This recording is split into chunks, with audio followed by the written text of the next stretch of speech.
말씀이 점점 깊이를 더해가고 있습니다. 그래서 또 한편으로는 예수님의 그 사랑의 깊이가 점점 깊어지는데, 그 앞에서 은혜를 경험했는가, 무엇이 은혜인 줄 아는가. 예를 들어서 너희가 성령으로 시작했다가 율법으로 마치려 하느냐, 이런 얘기를 들을 때 성령으로 시작한 적이 있어야지 얘기가 되잖아요. 성령으로 시작해서 성령님이 내 안에서 역사하셔서 무언가 이루어진 것들, 놀라운 감격적인 것들이 있는가? 그러면 그 감격적인 것이 너무 좋기 때문에 이게 은혜구나, 이렇게 쉽구나, 이렇게 나를 붙잡아 주시는구나, 이걸 알게 되어지면 말하지 않아도 그걸 계속 추구하게 되어지고 거기에 머무르게 되어집니다. 그래서 정말 좋으냐, 복음이 정말 좋으냐, 그러면 거기에 머무는 것이 좋아지고, 머무는 게 좋아지고, 이제 그 안에서 하나씩 하나씩 이제 새롭게 만나지고 깊어지는 것을 반드시 경험합니다. 근데 이제 예수님을 배우는 것을 자꾸 율법적으로 알면 교회 출석하기, 큐티하기, 기도하기, 전도하기, 이런 거로 이게 얘기를 하면 본인이 생각만큼 안 되어지는데 그걸 해야 된다라고 생각하는 것 때문에 부담이 되어지면 조금씩 멀어진단 말이에요.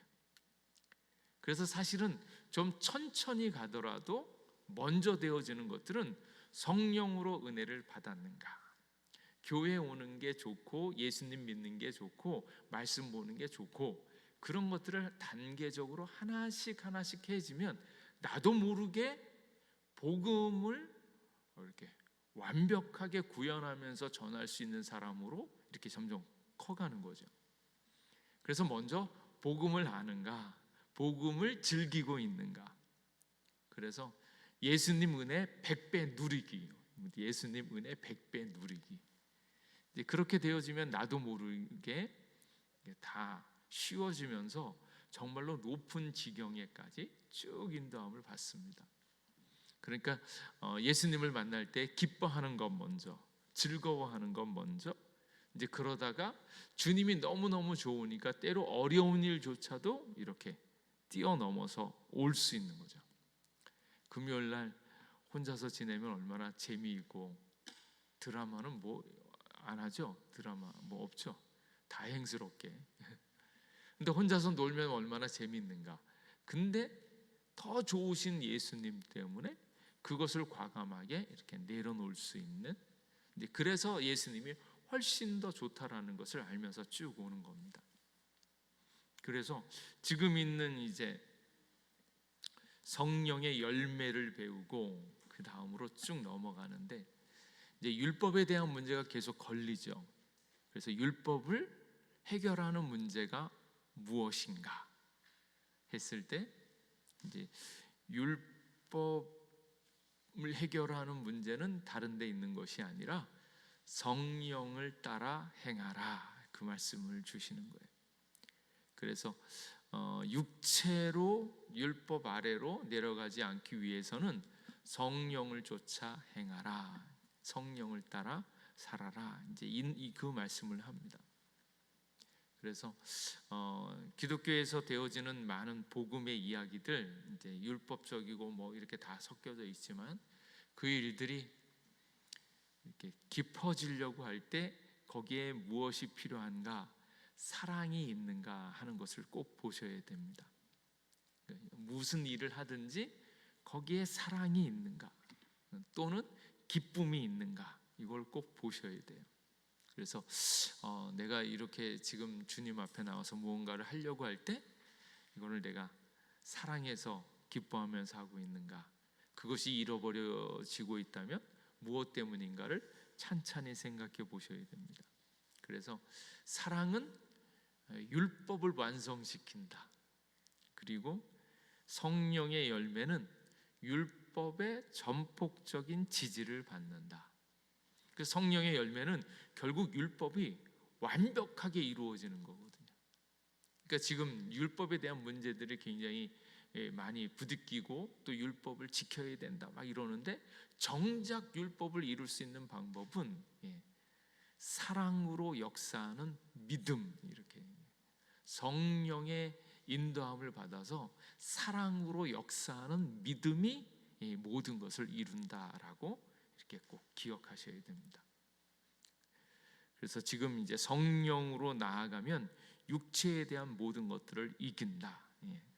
율법에 대해서 죽었고, 내가 세상에 대하여 죽었고, 또 세상은 나에 대해서 죽었고, 옛사람이 죽었고, 나의 죄의 몸, 죄의 육체가 끝장났다.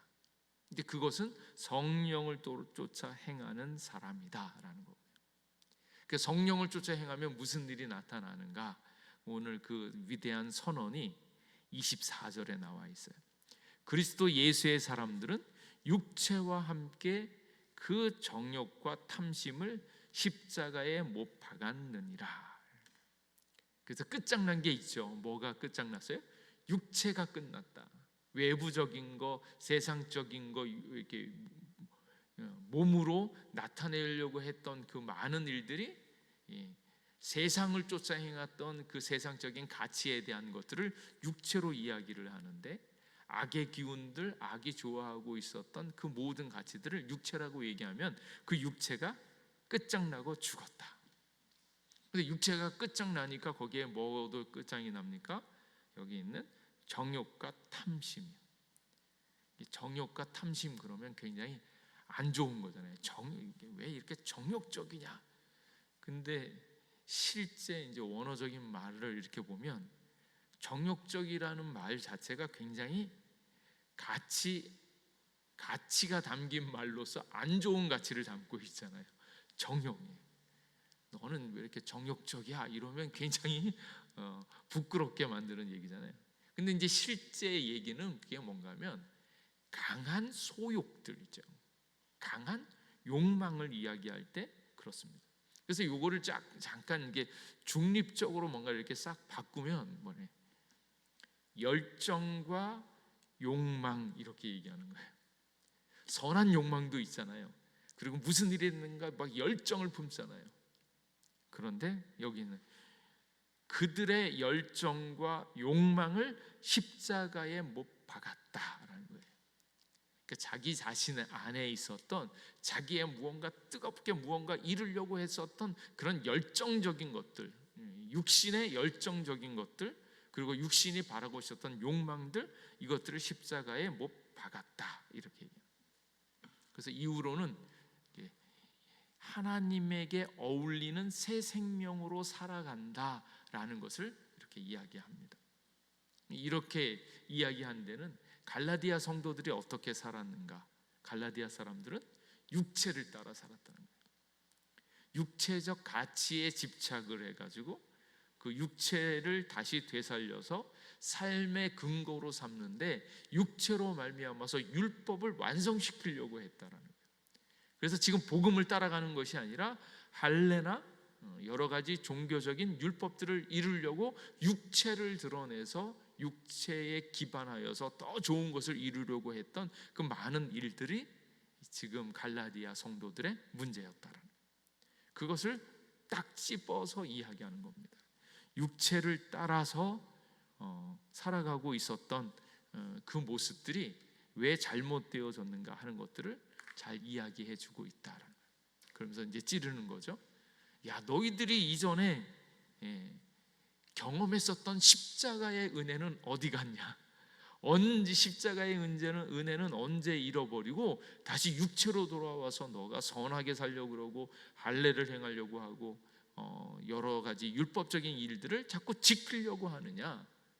그리고 너희들이 받았던 그 은혜와 복은 도대체 지금 어디 있느냐? 그래서 정말로 예수님을 믿음으로 말미암아서 얻었던 그 하늘의 복이 지금 어디 있느냐?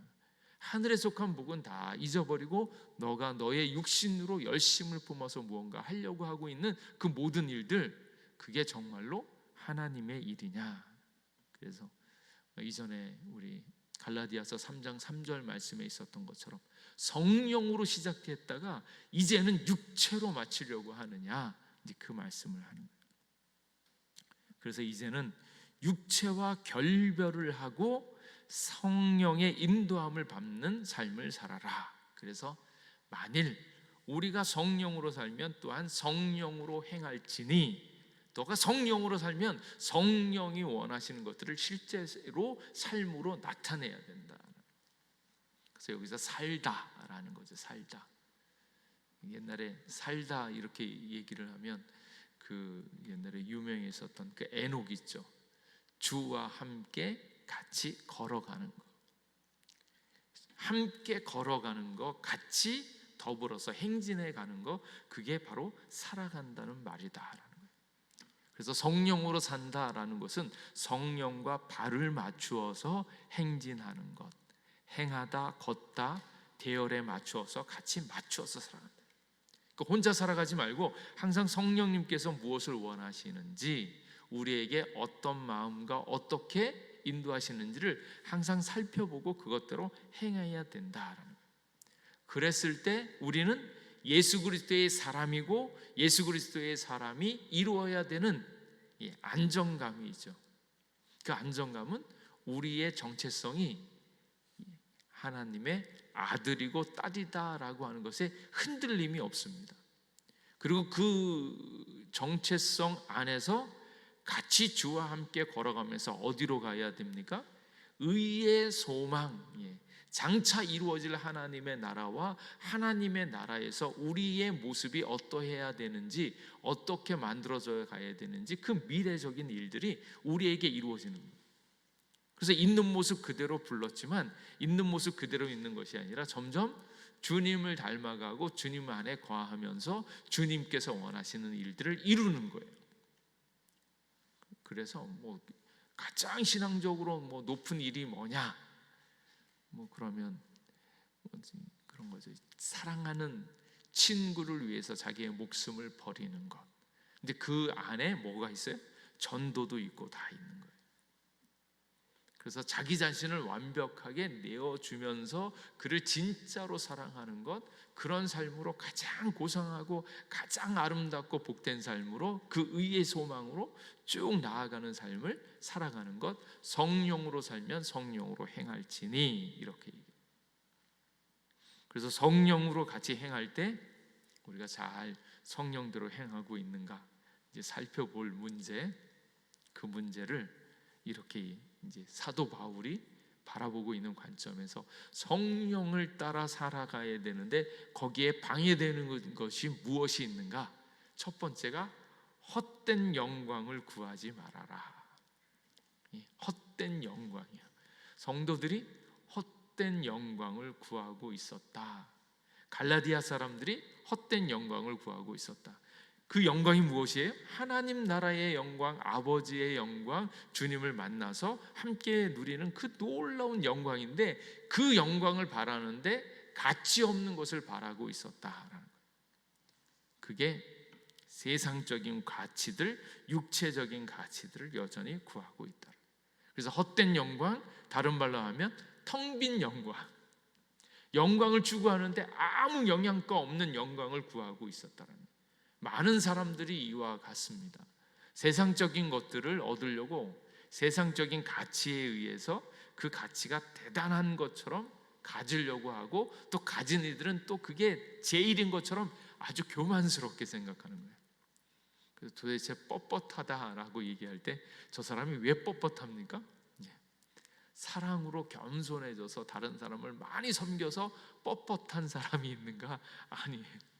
뻣뻣한 사람이 어떤 사람 뻣뻣합니까? 돈 많다고 뻐기는 사람, 똑똑하다고 뻐기는 사람, 가진 거 많다고 뻐기는 사람, 자기 높다고 뻐기는 사람, 소위 말하자면 자기만 가지고 있어서 자기가 제일 잘났다고 뭘 해요? 갑질을 하잖아요. 그게 다 헛된 영광이에요. 세속적인 가치에 의해서 그것을 가지려고 하고, 그것을 조금이라도 가졌으면 그것 때문에 자기를 자꾸 대단한 듯 이렇게 오만하게 구하는 것. 무의미한 가치를 추구하면서 그 가치가 대단한 듯 여기는 사람, 그것을 바로 헛된 영광이다라는 거예요. 이 지금 갈라디아 사람들은 헛된 영광을 가지고 그것을 추구하는데 무엇을 통해서? 육체를 통해서요. 세속적인 가치와 육체를 통해서 그것을 얻으려고 하는 겁니다. 할례나 절기 준수와 같이 외적인 율법 행위에 집착하는 태도, 그리고 거기에 자기 자신을 내세우려고 하는 거예요. 율법이 너무 중요해 막 그러면서 이게 너무 중요해, 이게 너무 중요한데 왜 이걸 안 해? 이렇게 얘기하는데 그 얘기를 하는 이유는 그걸 하고 있는 내가 얼마나 대단한가 하는 것을 드러내기 위해서 그걸 자꾸 강조하는 거예요. 율법을 막 얘기하는 것은 무엇입니까? 율법을 지키고 있는 내가 얼마나 대단한 사람인가 하는 것들을 보여주려고 율법을 강조하는 거예요. 그러니까 지금 여기에 있어서 헛된 영광 이 구하고 있었던 갈라디아 사람들의 그 속 사람들을 바로 들통내고 폭로하는 거죠. 율법 행위에 집착하는 것은 이제 그 일들을 감당하고 있는 사람이 누군가? 나는 유대인이다. 유대인들이 율법을 받았잖아요. 그러니까 율법을 강조한다는 얘기는 율법에 유리한 사람이 누구예요? 유대인들이잖아요. 그 불리한 사람은 누굽니까? 이방인들. 이방인들은 왜? 죄인이라고 얘기하는 거예요. 그러니까 율법을 강조하면 강조할수록 내 존재 자체가 제가 너무 유리한 위치에 있어요. 왜냐하면 복음이 중요하다, 막 성경이 중요하다, 막 이렇게 얘기하면 거기를 제일 유리한 사람이 누굽니까? 목사가 제일 유리한 거예요. 목사가 제일 많이 말씀도 배우고. 근데 그렇게 얘기하면 안 되는 거예요. 그러니까 정말로 복음이 중요하다라는 것을 진짜 나타내려면 사랑으로서 섬기는 그 마음이 정말로 드러나야 되는데, 그렇지 않은 사람들은 자꾸 율법을 강조하면서 율법을 강조하면 강조할수록 누가 유리한가? 유대인들이 유리하고요. 자기들의 혈통이 유리하기 때문에 그것을 자꾸 강조하고 있는 것들을 잘 보여주고 있다. 그래서 육체적인 차별의식, 이미 처음부터 출발선이 다르다. 니들은 이방인이고, 이 얘기는 굉장히 섭섭한 얘기죠. 왜냐하면 우리가 이방인이잖아요. 유대인이 아니기 때문에. 근데 예수님이 오셔서 뭘 하셨어요? 복음을 던져주셨죠. 뭐라고 던져주셨나? 할래나 무할래나 아무 효력이 없으되 사랑으로서 역사하는 믿음이 진짜다. 그러니까 이 말씀이, 갈라디아서 말씀이 너무너무 감사한 것이, 이 믿음에 대한 역사가 없었으면 우리는 아무리 잘 믿어도 유대인 미칩니다. 아무리 뭘 열심히 해도 혈통적으로 떨어질 수밖에 없는데 주님이 오셔서 딱 선언해 주셨어요. 그리스도 안에서는 할례나 무할례잖아, 아무것도 아니고 혈통도 아무것도 아니고 오직 뭐만 있어요? 사랑으로서 역사하는 믿음이 있을 때 그게 그리스도의 영광을 얻을 수 있는 가장 좋은 것이다. 이 말씀을 주고 있는 거예요. 그런데 여기 있었던 갈라디아 사람들은 헛된 영광을 구하고 있었다. 근데 헛된 영광을 가진 사람들의 특징이 있는데 그게 무엇인가 하면 율법이잖아요. 그리고 육체잖아요. 그러니까 육체를 하면 자기의 힘으로 무언가를 이루려고 하는데, 자기의 이루려고 하는 것들을 율법을 지니까 너무 좋네, 율법을 지키니까 내 삶이 평안하고 너무 좋으네, 이러면서 율법을 막 기뻐하고 즐거워하면 좋은데, 율법을 이렇게 한참 이렇게 해서 자기의 육체적인 그 업적들을 자꾸 쌓다가 보면 반드시 무슨 문제가 나타나면, 옆에 있는 애를 보니까 저 집사님은 나보다 더 잘하네, 이게 눈에 들어오는 거예요. 그러니까 육체로 이야기를 하면 유대인이나 이방인이나 이렇게 차이가 생기는 것처럼 육체로서 율법의 일들을 계속하다 보면 자기도 모르게 옆에 있는 사람이 보이는데, 옆에 있는 사람이 너무 잘하고 나보다 더 율법적이고 더 말씀을 좋아하는 것 같고 더 잘하고 있는 종교적 행위를 하고 있으면 그 사람을 볼 때 왠지 기가 죽으면서 열등감이 느끼는 거고요. 또 한편으로는 저 이렇게 보니까 나보다도 못하는 놈이 있어, 나보다도 못하는 사람이 있으면 뭐예요? 우습게 여기고 그를 깔보면서 그리를 아래로 보는 거예요. 그래서 여기 있는 말씀에 헛된 영광을 구하여 서로 노엽게 하거나 서로 투기하지 말지니라. 다른 사람을 볼 때 그 사람을 나보다 뛰어난 사람인 것 같은데 시기 질투하고 투기하거나 그러고, 그리고 나보다 못한 사람들을 보면 그 사람들을 깔보면서 그 사람들을 아래로 보려고 하고 있는, 율법과 육체의 일들을 하려고 하는 사람은 그 안에서의 평강이 없고 다른 사람과 비교하면서 자기의 처지를 생각하면서 기뻐하지 않는 모습이 그대로 나온다라는 거예요. 그래서 성령으로 살면 성령으로 행할지니 헛된 영광을 구하지 말고 노엽게 하거나 서로 투기하지 말라라는 거예요. 그래서 우리의 시선이 지금 어디에 있습니까? 주님 안에 있어서 평강을 누리고 연약한 자를 볼 때 그를 불쌍히 여기면서 그를 도와주고 그와 함께 같은 길을 가고 같은 방향을 보고 있기 때문에 기뻐하고 즐거워하면서 서로 하나가 되어지고 있는가? 아니면 야, 저 사람은 나보다 잘났네? 저 사람은 나보다 못하네? 그리고 나보다 더 이렇게 내가 더 잘난 것 같을 때는 내가 대단한 사람인 것처럼 우쭐대면서, 근데 그렇게 못하는 사람들에 대해서 노엽게 여기거나, 또 다른 사람하고 보고 있을 때 내가 열등한 것 같을 때는 마음이 참담해지잖아요. 비참해지잖아요. 아무것도 안 했는데 왠지 괴로워. 그래서 교회에 와서 막 이렇게 자랑하는 사람들 있잖아요. 이렇게 돈 자랑하고 막 내가 예수님을 잘 믿어서 이런 축복을 받았는데, 왜 축복을 받으면 그렇게 나타나는지 모르는데 왜 사람들이 와서 자꾸 축복을 받아서 돈 많이 번 것처럼 얘기하는 거예요. 돈 많이 버는 게 축복인지 저주인지도 잘 모르면서 맞지 그러면서 자기가 뭐 차는 무슨 차를 타고 막 이러면서, 근데 거기에 이제 비춰졌을 때 자기가 그런 모습, 그런 사람들이 막 자랑하면서 있으면 왠지 나도 모르게 주눅이 들거나, 나는 예수님을 믿으면서도 아직도 복을 못 받았나? 나는 하나님이 나를 버린 것은 아닌가? 라는 생각까지 들면서 참담함이 느껴진다면 그거는 아직도 육체에 속하거나 세속적인 가치에 젖어 있다는, 성령으로 사는 게 아니다라는 거예요. 그래서 열등한 것 같을 때는 참담함이 느껴지고 그 영광에 목마른 마음으로 무턱대고 그 사람과 비교하면서 경쟁하게 되어진다라는 거예요. 그래서 이게 성령으로 행하는 것과 헛된 영광으로 구하면서 다른 사람과 이렇게 비교하는 것들이 있는가 없는가 하는 거예요. 그래서 우월감과 열등감 다 헛된 영광을 가리키고 있는 말입니다. 그리고 우월감과 열등감 아니면 다른 사람과 비교하는 이 모든 것의 초점은 그리스도께 있는 게 아니라 누구에게 있어요? 나 자신에게 있고 나 자신에게 이루어진 것들을 내가 탐닉하려고 하고 있었던 마음들이 거기에 있다라는 거예요. 그런데 육체와 율법의 일들이 한번 싹 뒤집혀지고 그 다음에 뭐예요? 내가 아니라, 내가 한 것이 아니고, 내가 애써서 된 것이 아니고 어떻게 되어졌냐면 오직 예수님이 왔고 예수님을 믿음으로 말미암아서 외부적인 예수 그리스도의 보혈로 내가 깨끗함을 얻었기 때문에 내가 잘났거나 못났거나 잘하거나 못하거나 아무 상관없어요. 나의 조건과 상황하고는 아무 상황이 없어요.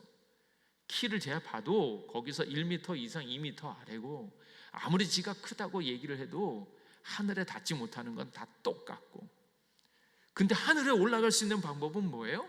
모든 사람들이 예수 그리스도를 믿음으로 말미암아서 예수님과 함께 예수님이 우리를 하늘나라로 날 수 있게 만들어주신 예수님 때문이라는 거예요. 그러니까 그 예수님의 은혜가 있으니까 저 사람 보거나 이 사람 보거나 신경 쓰거나 짜증내거나 노엽게 여기거나 투기하거나 아무 상관이 없어요. 그래서 예수님의 은혜를 알고 있는 사람은 오직 복음으로 내가 구원받는 것을 알기 때문에 내가 어떠한 모양이든지 신경 쓰거나 그것 때문에 짜증내거나 주눅들지 않습니다. 뭐가 중요한가? 나에게 예수님이 있는가 없는가가 중요한 거예요. 예수님이 있으면 나의 처지가 못나면 못날수록 은혜가 더 커지는 거고, 내가 괜찮은 사람이면 괜찮음에도 불구하고 주님의 은혜로 말미암아 이 모든 것이 이루어진다는 것을 알고 있기 때문에 자랑할 것은 예수님밖에 없는 거예요. 그래서 은혜가 너무 중요한 것이, 은혜로 말미암아서 나의 자신의 모습이 결정되어져요. 자아상이. 나 같은 죄인 살리신 예수님의 사랑이 너무 놀랍잖아요.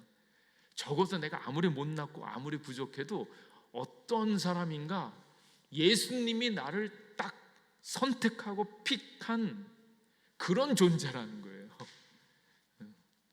우리 집사람이 누구의 선택을 받았는가? 나의 선택을 받은 거예요. 그래서 이렇게 그런 것처럼 적어도 예수님이 우리를 선택한 그 정도의 사람이라는 거예요. 하나님이 와서 내가 너를 사랑한다, 내가 너를 위해서 죽기로 작정했다, 이렇게 선택한 그 정도의 가치가 있는 사람이라는 것을 알면 흔들리지 않습니다. 다른 사람이 뭐라고 하거나 다른 사람이 나를 안 좋게 얘기해도 거기에 흔들리지 않습니다. 왜? 내 존재 자체가 예수님이 나를 딱 선택해 주셔서 나를 위하여 죽을 정도의 가치가 있다는 것을 스스로 아는 사람은 절대 다른 사람의 이야기에 흔들리지 않는다는 거예요. 그래서 예수님을 만난 사람이 자아의 모습이 하나님의 아들, 하나님의 딸인 그 가치를 딱 알고 느끼면서 흔들리지 않는다라는 거예요. 근데 정말 나는 하나님의 아들이고 하나님의 딸이에요, 이렇게 얘기하는데 옆에 있는 사람들이 와서 쟤 거짓말장이래요, 쟤는 엉터리래요, 쟤는 지지도 못 산대요, 이러면 그것 때문에 주눅이 든다. 그러면 내가 지금 주님으로부터 받고 있는 그 놀라운 사랑과 은혜를 아직 잘 모르는 거라는 거예요. 나의 존재 자체가 다른 사람이 이야기한다고 해서 흔들릴 게 아니고, 이 얘기를 할 때마다 우리 아들하고 딸하고 우리 아들하고 딸하고 어렸을 때 막 노는데 이렇게 저렇게 막 얘기하잖아요. 그럼 우리 이제 잘생긴 큰아들이 우리 예쁜 딸한테 뭐라 그러면 야 이 바보야 그러면 우리 딸이 그 얘기를 들으면 말도 안 된다 이게 아니라 그 얘기를 들으면서 뭐예요? 울어요. 그런데 와서 일러요. 아빠, 오빠가 나보고 바보라고 했어. 바보래. 바보래. 그러면서 막 울면서 어떻게 그럴 수 있어? 어떻게 그럴 수 있어? 그때는 제가 뭣도 모르면서도 그런 얘기를 했어요. 예별아, 야, 오빠가 너를 바보라고 이야기한다고 해서 네가 바보가 되냐? 바보 아니야. 저 사람이 이렇게 얘기해도 그렇지 않아. 그걸 안 받아들이면 돼. 너는 바보가 아닌 것을 너도 알고 있잖아. 근데 왜 그런 얘기를 한다고 네가 흔들리냐, 이 얘기를 했는데 우리 딸이 못 알아듣고 계속 울더라고요. 근데 그 생각하면 생각할수록 바보가 아니면 그걸 안 받아들이면 되고 No thank you 하면 되잖아요. 다른 사람이 나를 바보라고 얘기하고 못생겼다고 이야기하고 부족하다고 얘기하고 엉터리라고 얘기하고 막 그래도 흔들리지 말아야 될 것은 누가 진짜 평가자인가, 누가 진짜 이야기인가? 예수님이라는 거예요. 내가 부족했을 때, 연약했을 때, 그야말로 인간들 도찐 개찐이죠. 잘나면 얼마나 잘났습니까? 그래도 다 똑같은 죄인이잖아요. 제사장도 죄인이고 교황도 죄인이고 다 죄인이잖아요. 그저 한 개의 일개 인간일 뿐, 더군다나 그냥 인간도 아니고 죄인이고 들통난 것만 해도 엄청난 죄인이고, 그 누가 죄인이 아니라고 얘기할 수 있겠는가? 그런데 그 각종 여러 가지 죄인들을 한 번에 싹 덮으면서 하늘에 있는 존재로 끌어올리는 것은 외부적으로 예수 그리스도의 놀라운 은혜로 말미암아서 우리가 다 새롭게 되어진 것을 믿으시기 바랍니다. 그러니까 그 예수님만 있으면 어떠한 상황에 있든지 아무 상관없이 얼마나 귀하고 아름다운 자가 되어졌는지 자기 자신을 잘 봐야 됩니다. 자기 자신이 얼마나 귀하고 존귀한 자인가 하는 것을 예수 그리스도를 통해서 아는 사람들은 여기에 있는 것처럼 노여워하거나 투기하지 않습니다. 근데 율법으로 다시 육체로 들어가고 있는 사람은 야, 저 사람은 나보다 똑똑하네, 저 사람은 더 믿음이 좋은 것 같으네, 이러면서 그 사람들에 대해서 노엽게 하거나 투기하는 마음이 생길 수 있다. 그것 자체가 헛된 영광에 속하여져 있다라는 거예요. 그래서 오직 복음만이 헛되고 공허한 영광을 폭로합니다. 그래서 예수님을 만나야지 이게 육체적인 거구나, 이게 별것도 아닌데 헛된 영광을 구하고 있었구나, 이것을 알아보면서 다시 주님께로 돌아올 수 있다라는 거예요. 그래서 새로운 자아상을 갖게 되어지고, 새로운 자아상을 갖게 되어지면 다른 사람들과의 관계가 달라지죠. 나보다 잘난 사람 만났을 때 어떻게 돼요? 야, 하나님의 은혜이구나, 같이 잘 지낼 수 있어요. 근데 자기 자신에게 연약함이라든지 만족감이 없는 사람은 잘난 사람 만나면 왠지 주눅이 들면서 그 사람한테 무언가 자꾸 기대려고 하거나, 아니면 보이는 앞에서는 잘 보이는 척 하다가 결국 다른 데 가서는 그 사람 안 좋은 얘기를 하기도 하고, 이런 관계들이 혈정되어지는 것들은 처음에 예수님을 만난 자기가 어떤 사람인가를 알 때 이게 바뀌어진다라는 거예요. 그래서 이게 한편으로는 다르게 설명을 하면, 자기의 믿음의 참 모습을 볼 때는 뭘 보면 알 수 있는가? 다른 사람들과의 관계를 보면 내 믿음이 어떠한가 하는 것을 알 수 있습니다. 이 이야기를 굉장히 잘하신 분이 누군가 하면 존 회퍼라는 분이에요. 그러면 자기 자신이 어떠한 사람인가, 어떤 믿음의 사람인가, 자기 자신은 잘 모른다. 뭘 보면 알 수 있는가? 그 사람과 다른 사람들과의 관계에서 그것들이 잘 드러난다라는 거예요. 그래서 공동체 생활을 꼭 해야 된다. 신도의 공동생활, 이런 얘기를 하면서 자기의 믿음의 현 주소를 알 수 있는 것들은 다른 사람을 통해서 투영되어진 자기의 모습을 보는 것이다. 그래서 자아인식은 다른 사람들과의 관계성에서 자아가 인식되어진다라고 이야기를 하는 거예요. 그래서 다른 사람과의 관계에 있어서 노엽거나 투기하면 우리가 지금 육체를 쫓아 행하고 있는가, 아니면 성령을 쫓아 행하고 있는가 하는 것들을 잘 볼 수 있는 거죠. 그래서 예수님의 은혜, 십자가의 보혈, 오직 예수님의 보혈로 내가 한 것이 아니고 나보다 더 확실하고 실패하지 않는 예수님의 사랑과 그 보혈로 말미암아서 내가 구원받은 것을 믿으시기 바랍니다. 그러니까 우리가 육체적으로 보면 자꾸 실수할 때도 있잖아요. 시험을 보면 시험을 잘 보면 좋은데 어떤 때는 잘 보고 어떤 때는 못 보잖아요. 그러니까 내가 신앙상의 문제라든지 여러 가지 인생에 있는 이 문제들을 내가 잘할 때도 있지만 못할 때도 있으니까 그걸로 결정지어지기는 너무나 어려운데, 예수님께서, 완벽하신 예수님께서 예수님의 보혈로 나를 딱 붙잡아 주시니까 흔들리지 않는 구원이 우리에게 있다. 이게 얼마나 감사한가. 구원의 모든 역사들이 나에게 달려있는 것이 아니라 예수님께 달려있고, 예수님의 사랑과 은혜로 말미암아 내가 구원받았다는 게 얼마나 감사한가. 그러니까 실패한 나를 자꾸 보지 마시고, 나를 구원하시고 내가 잘할 것을 믿고 나를 선택하여 주신 예수님을 보면서 이 힘들고 어려운 시험들을, 이 힘들고 어려운 상황들을 이겨나갈 수 있기를 주님의 이름으로 축복합니다.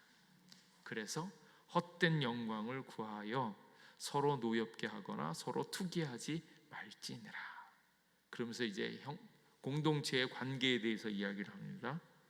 형제들아, 사람이 무슨 범죄한 일이 드러나거든 신령한 너희는 온유한 심령으로 그러한 자를 바로잡고 너 자신을 살펴보아 너도 시험을 받을까 두려워해라. 범죄한 일이 드러나거든 신령한 너희는 온유한 심령으로 그러한 자를 바로잡고, 공동체 내에서 실수하고 연약한 자를 담당해야 되는 새 생명을 가진 자의 책임을 이야기합니다. 그러니까 이게 아까 말씀드렸던 것처럼 이게 너무 깊고 힘든 믿음의 일들입니다. 근데 옆에 있는 사람들을 바라볼 때 온유한 심령으로 바라볼 수 있겠는가? 그래서 분명히 이제 공동체 내에서 무언가 잘못한 사람이 있잖아요. 연약한 자들이 있잖아요. 근데 그를 바라볼 때 온유한 심령으로 그를 바라봐야 되는데 그렇지 않은 경우가 많은데, 그래서 누가 뭔가를 잘못하면 어머 어쩌면 그럴 수 있어요, 어떻게 저런 잘못을 해요, 누가 무슨 잘못을 했대요 라고 빨리 들통을 내거나 발각시키려고 애쓰면 안 되고, 또한 그렇다고 범죄한 일이 있는데 범죄를 안 한 것처럼 그냥 덮어버리려고도 하지 마라라는 거예요. 빨리 들통내려고도 하지 말고 없는 것처럼 그냥 넘어가지도 말라라는 거예요. 그럼 어떻게 해야 되느냐? 온유한 마음으로 그러한 사람을 바로 잡고, 요 단계에 지금 두 가지, 온유한 심령이어야 된다. 온유한 심령은 무슨 심령입니까? 하나님께서 역사하고 다스리신다라는 것을 그대로 받아들이는 거예요. 일어날 일이 일어난 것이고, 그것을 일어났지만 그것을 고치거나 바로 잡을 수 있는 모든 일들을 하나님께서 하고 있다라고 분명히 믿으셔야 됩니다. 저렇게 나쁜 놈이 계속 저렇게 나쁜 짓을 하는데 저걸 어떻게 하면 좋습니까? 어떻게 이럴 수 있어요? 저걸 그냥 가만히 내버려둬도 됩니까? 근데 분명한 사실은 하나님이 알고 계시고 하나님이 해결하신다라는 확실한 믿음을 가질 수 있기를 간절히 원합니다. 그래야 온유한 심령이 있어요. 근데 내가 아니면 저놈을 어떻게 고칠까? 아니 내가 가만히 내버려두면 저 인간이 계속 나쁜 짓을 할 때 저걸 어떻게 할까? 중요한 것은 온유한 심령, 주님께서 다스리고 있다는 것을 확실하게 믿으면서 평정심을 유지하면서 하나님의 다스림을 인정하면서 그 다스리심 안에 내가 해야 할 일들을 해야 된다는 거예요. 근데 이제 분노하고 그 사람에 대해서 짜증을 내고 이런 것들은 하나님의 뜻이 아니기 때문에 온유한 심령이어야 된다라는 거. 또 바로 잡는 것 있잖아요. 바로 잡는 거. 바로 잡는 것을 어떻게 이야기하냐면, 헬라어에 있는 것들은 가장 좋은 예가 뭔가 하면 뼈가 탈골이 되었어요. 탈구가 되어졌어요. 그 원래 기능을 하고 있었던, 원래 그 자리에 있었던 뼈가 어긋났는데 어긋난 그 뼈를 맞추는 작업이에요. 그거를 바로 잡는다라는 거예요. 근데 뼈들이 어긋났는데 이걸 맞출 때는 무엇이 됩니까? 제자리로 돌아오기 위해서 이게 엄청난 간격으로 다시 이걸 짜맞춰야 되는데 그 순간이 얼마나 아프겠는가. 그러니까 그 바로잡는 일들이 나도 아프고 그 사람도 아프고 다 아픈 과정을 거쳐야 된다는 거예요. 근데 그 아픔을 내 편하자고 님 나쁜 놈 그러면서 그 사람에게 모든 책임을 전가하면서 그 사람만 아프게 하는 게 아니라 같이 아파하면서 그것을 고치는 거예요. 그래서 공동체에서는 사랑으로 서로 종노릇한다는 거예요. 이게 아주, 제가 이런 표현을 쓰기는 좀 어렵지만 정말 미칠 노릇입니다. 그 사람을 바꾸는데 사랑으로 종노릇해서 그것을 끌어안으면서 같이 아파하면서 이것을 맞춰야 되는데 이러기가 너무너무 어려운 거예요. 그래서 지금 있는 이 이야기가 자기부터 은혜를 알고 다른 사람에 의해서 투기하거나 노엽지 않고 주님의 온유한 심령을 갖는 것이 얼마나 어려운가, 그러면서 공동체에 있는 아파하는 영혼들을 위해서 그를 끌어안으면서 같이 아파하면서 이걸 고쳐야 되는데 이런 공동체의 모습을 갖기가 너무 어렵다라는 거예요. 그래서 말로는 이렇게 해야 됩니다 라고 얘기하지만 실제적으로 자기 자신이 어떤 일이 일어났을 때 하나님의 다스리심을 알면서 나도 그러한 잘못을 행할 수 있을 거라는 것들을 받아들이면서 그런 것들에 대해서 두려워하는 마음으로, 같이 아파하는 마음으로 이걸 같이 고쳐나간다는 거, 사랑으로 종노릇하면서 서로를 위해서 짐을 져주는 거, 이렇게 나아갈 때 이게 진짜 성령의 깊은 역사가 일어나고 성령과 함께 살아가는 모습이다라는 이야기가 오늘 본문에 나와 있는 거예요. 이러한 은혜가 우리에게 있기를 주님의 이름으로 축복합니다. 아멘 세게 하셔야 됩니다. 이러한 축복이 있기를 축복합니다. 이게 너무 어렵지만 오직 주의 은혜로 말미암아서 이것이 우리에게 이루어질 줄로 믿습니다. 그래서 온유한 심령으로 그러한 사람을 바로 잡고, 그리고 2절 말씀에 서로 짐을 지라. 서로가 짐을 서로 지라는 거예요. 문제는 저한테 있는, 저놈한테 있는데 왜 내가 이 짐을 져야 됩니까?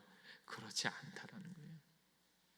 그 사람의 실수 때문에 아파하는 사람이 본인도 아파하지만 우리도 아파하잖아요.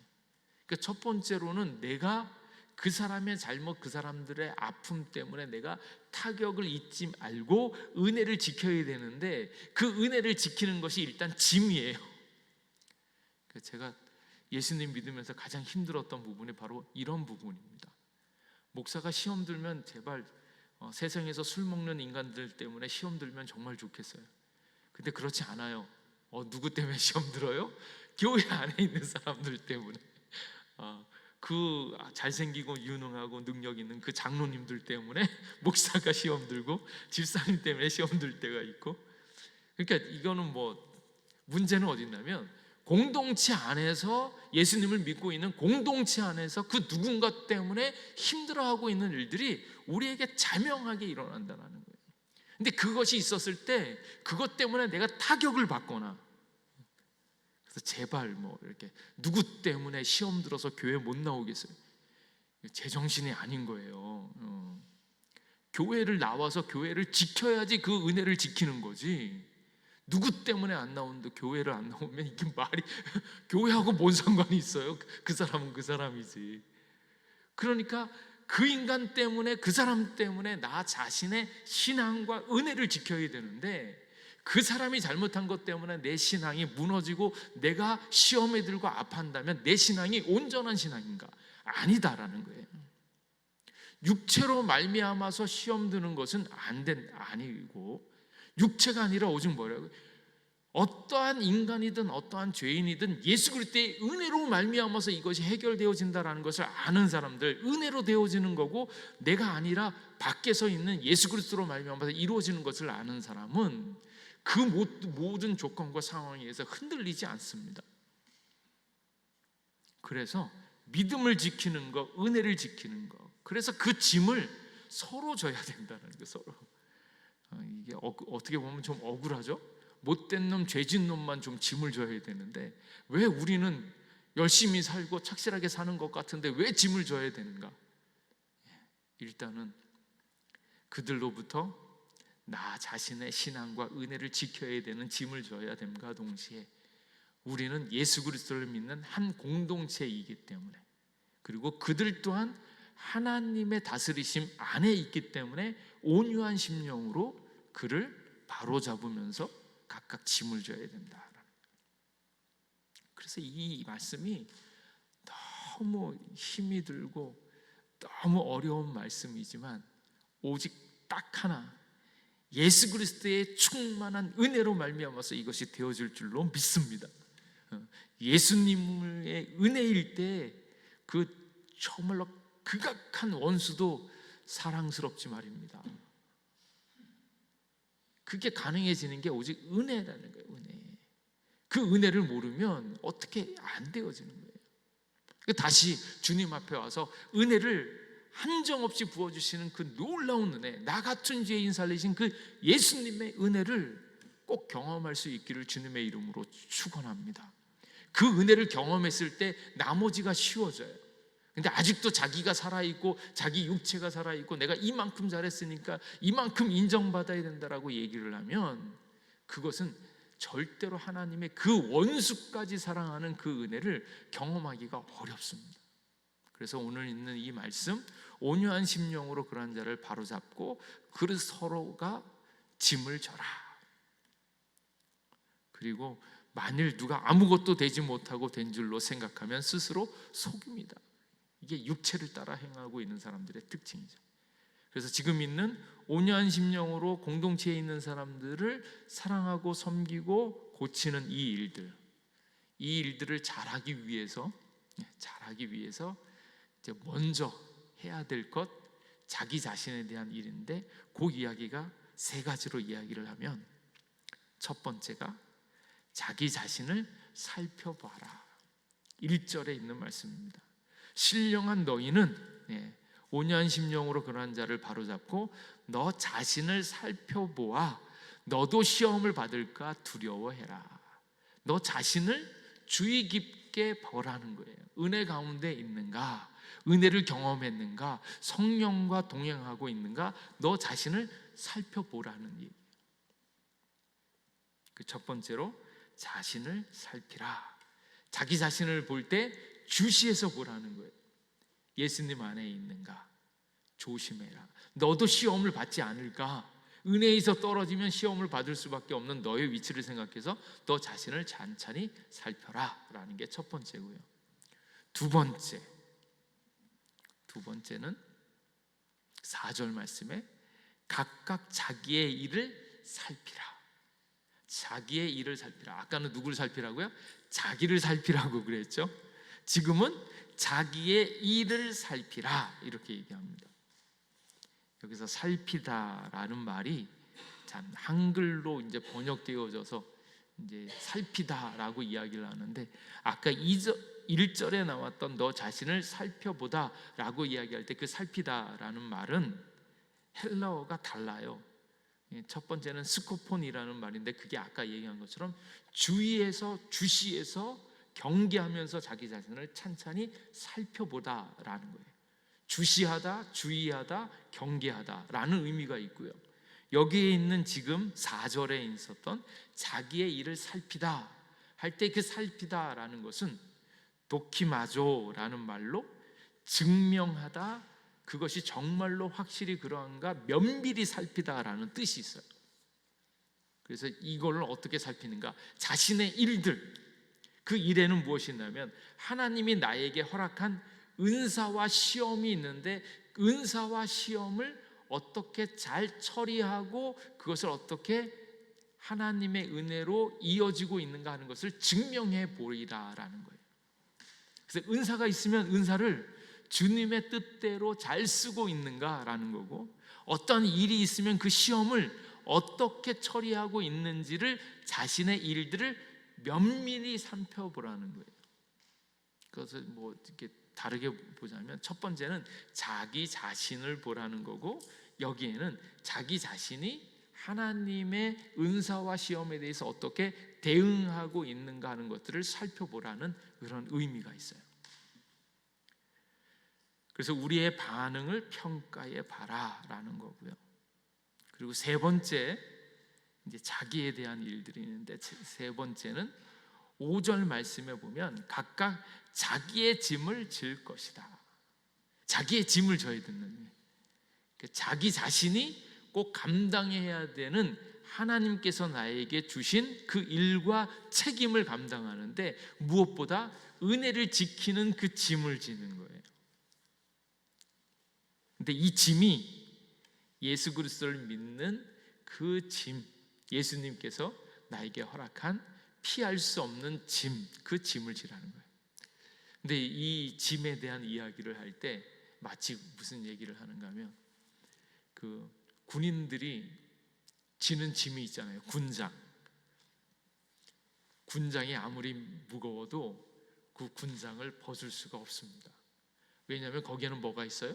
무기가 들어있고 먹을 것이 들어있고, 그런데 병사들의 군장은 불가피하게 짊어질 수밖에 없는 짐.